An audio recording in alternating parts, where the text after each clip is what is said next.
Have you ever had that dream where you're walking on water? Or maybe even walking on the sky itself? Well, today we're going to make that a reality, at least virtually.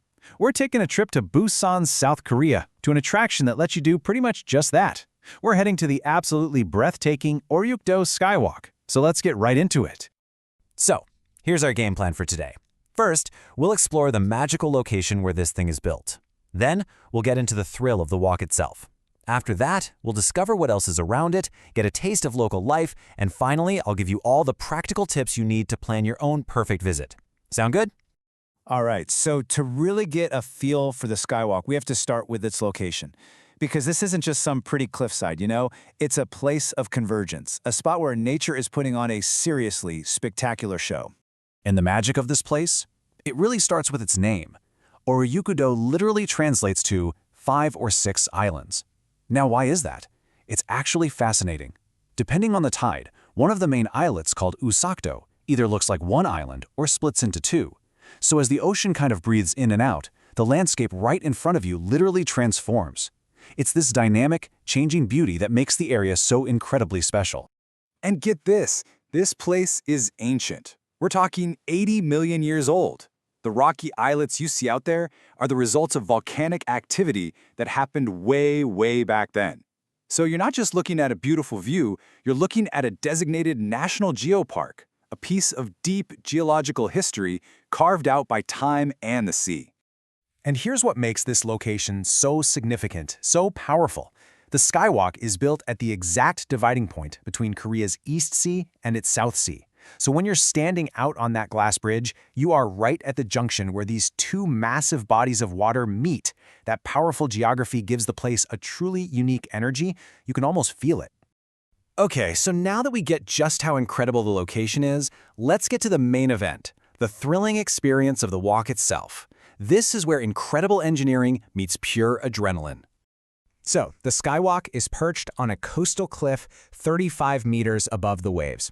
To put that into perspective for you, that's like standing on the edge of a 10 or maybe an 11-story building with the ocean churning right below your feet. And from that cliff, this horseshoe-shaped glass bridge juts out 15 meters over the open ocean. Now, 15 meters might not sound like a huge distance, but trust me, when there's nothing but transparent glass between you and the sea, every single step feels like a real adventure. So how on earth is this even possible? Well, this is where the incredible engineering comes in. The floor is made of 4 layers of 12mm glass panels, and it's all coated with a bulletproof film. That adds up to over 55 millimeters of thickness, which is what gives you that totally surreal, secure feeling of floating in midair while being perfectly safe. A visitor once said, it's the closest you'll get to walking on water. And that just sums it up perfectly. With the waves crashing visibly right beneath your feet, it's a truly unforgettable, almost supernatural experience. But, hey, the experience doesn't just end when you step off the glass. The entire area around it is packed with natural beauty and deep history, making it a destination you can easily explore for hours. So you basically have 2 amazing choices right next door. If you want to relax, there's the Oryukdo Sunrise Park. It's absolutely perfect for a picnic, especially in the spring when it's just covered in these beautiful yellow flowers. But if you're feeling a bit more adventurous, you can tackle the Haeparang Coastal Trail. It's a stunning 4.7-kilometer trek along the cliffs that takes about 2.5 hours. And that trail, wow, it has such a powerful story. The name Haeparang actually honors 2 Gizang who were female entertainers from centuries ago. During a Japanese invasion, they were forced to entertain at a victory feast. But instead, they grabbed a drunken Japanese commander and leaped into the sea, sacrificing themselves in this incredible act of defiance. This legend just adds such a profound layer of history to the already rugged and beautiful coastline. All right, of course, no trip is complete without trying the local flavors, right? And right around the Skywalk, you can find some truly unique and delicious treats. The local food here ranges from the truly adventurous, we're talking freshly sliced live octopus, to the unbelievably fresh. You can actually buy seafood straight from the famous Haeparang, Busan's legendary female divers. But here's a true insider tip. Try the homemade pudding at the nearby Haeparang convenience store. I know, it sounds random, but it's surprisingly delicious. Or, hey, you can always just grab a coffee and soak in the views from a cozy cafe. Okay, you're convinced. You want to go.